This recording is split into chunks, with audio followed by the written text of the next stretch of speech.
आज खूप दिवसातून लॉंग व्हिडिओ येतोय. आता माझा सकाळचा स्वयंपाक झालेला होता आणि स्वयंपाक झाल्यानंतर मी सकाळीच इथं गुलाबजाम तयार करायला घेतलेलं. आता प्रीमिक्सचं बनवायचं असेल तर वेळ लागत नाही, पटकन होतात.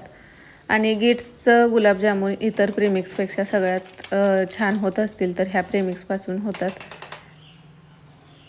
आता खव्याचे पण बनवते, पण कधी असं आपल्याला अर्जंटमध्ये करायचे असतील तर मग हे प्रीमिक्स बरं पडतं आयत्या वेळेला करायचं झालं तर.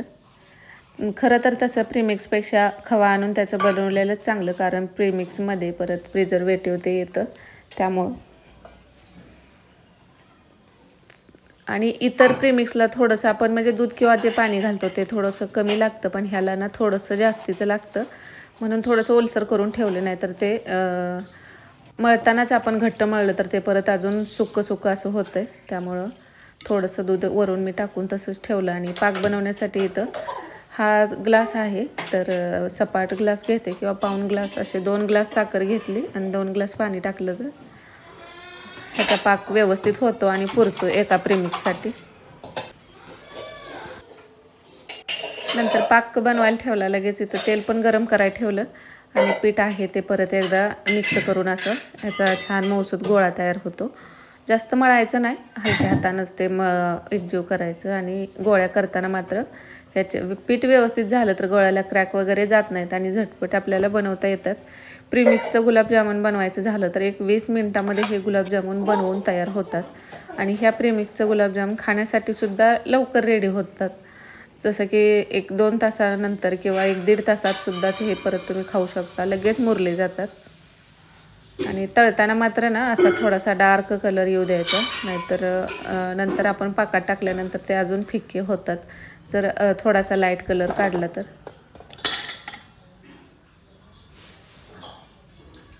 तर तुपात पण तळू शकता, पण आत्ता तूप जरा असं कमी आहे त्यामुळे मी तेलामध्ये तळले. ह्याला काही जास्त तेल वगैरे हे घेत नाहीत.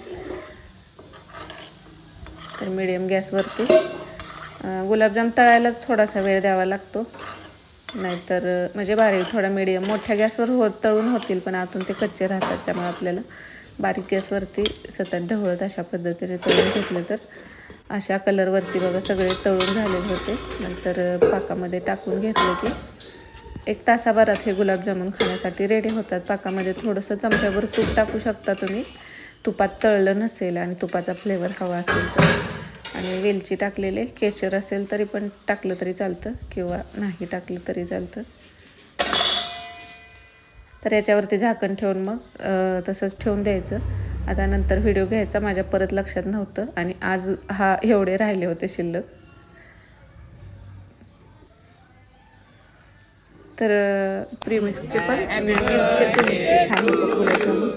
Happy birthday to you, happy birthday to you, happy birthday to you, may the good God bless you, may the good God bless you, may the good God bless you, happy birthday to you.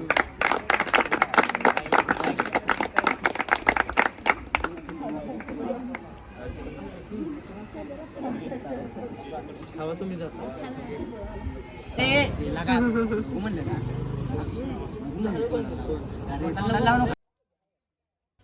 तर आज ओमचा birthday होता आणि paper सुटल्यानंतर त्याच्या क्लासमधल्या मुलांना party पाहिजे होती वडापावची. तर मग पेपर सुटायच्या वेळेला ते आम्ही घेऊन गेलेलो त्यांच्या क्लासपुरते.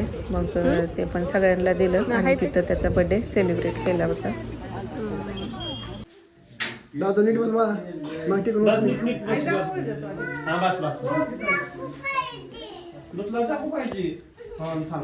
चाकू यांचा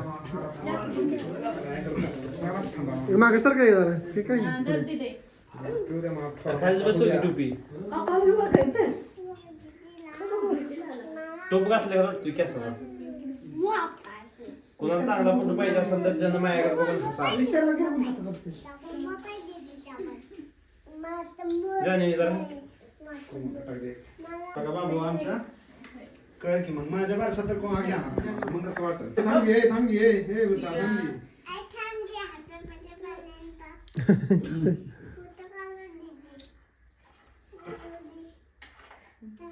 से कुणाचा बर्थडे डॉक्टर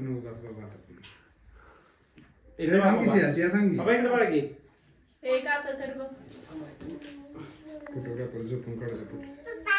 हा वाव ना मम्मा इकडे बघ पप्पा इकडे हा वाव ओके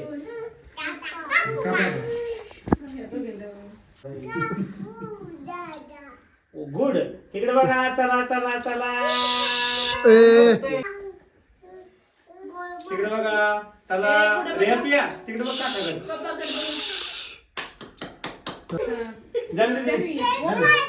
जानवी रेसिया ए रिया इकडे दादू इकडे यायचं happy birthday to you happy birthday to you happy birthday dear दादू हॅपी बर्थडे टू यू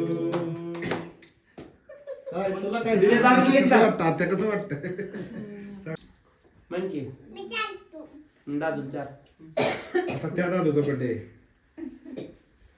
तोपर्यंत नसेल कोणाला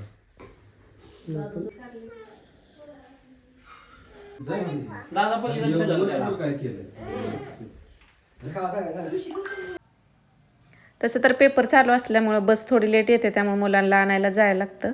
मग तिथं शाळेत मुलांनीच केक आणलेला तो त्याच्या क्लासमधल्या, तर त्याने केक कटिंग केल्यानंतर त्यांना ओमकडून पार्टी पाहिजे होती. मग ती वडापावची पार्टी दिलेली. नंतर त्या बस कशी लेट येते त्यामुळे घेऊन यायचं होतं घरी. मग येता येता मामाच्यातून पण मामानं घरी बोलवलेलं जेवायला आणि त्यानं पण परत तिथं केक घेऊन आलेला. मग तिथं पण बड्डे सेलिब्रेट केला. आणि मग घरी आता आजी आजोबासोबत पण करूया म्हणून परत एक छोटासा केक घरी पण घेऊन आलेलो. तर रात्री परत घरी पण केक कटिंग केला. आणि रात्री अचानक आमच्याकडं खूप सगळं वारं होतं, लाईट गेलेली. आणि मुलांचे सध्या पेपर चालू आहेत. आता ओम आता 10वीला जातोय आणि आता पेपर संपलं की 10वीचं त्याचं पुढच्या वर्षाचं म्हणजे शिकवायचं चालू होतंय. तर आतापर्यंत कधी मुलांना क्लास लावलं नव्हतं, पण 10वीत आता सायन्स आणि मॅथ्स 2 ह्याचं तर लावायचं असं चालू आहे.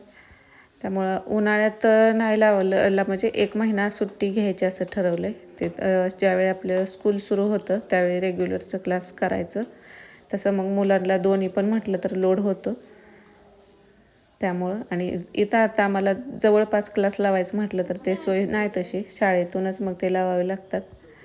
तर असा होता आजचा छोटासा व्हिडिओ. आवडला असेल तर लाईक करा आणि श्री स्वामी समर्थ सगळ्यांना. घ्या चिमचिम करा हमला.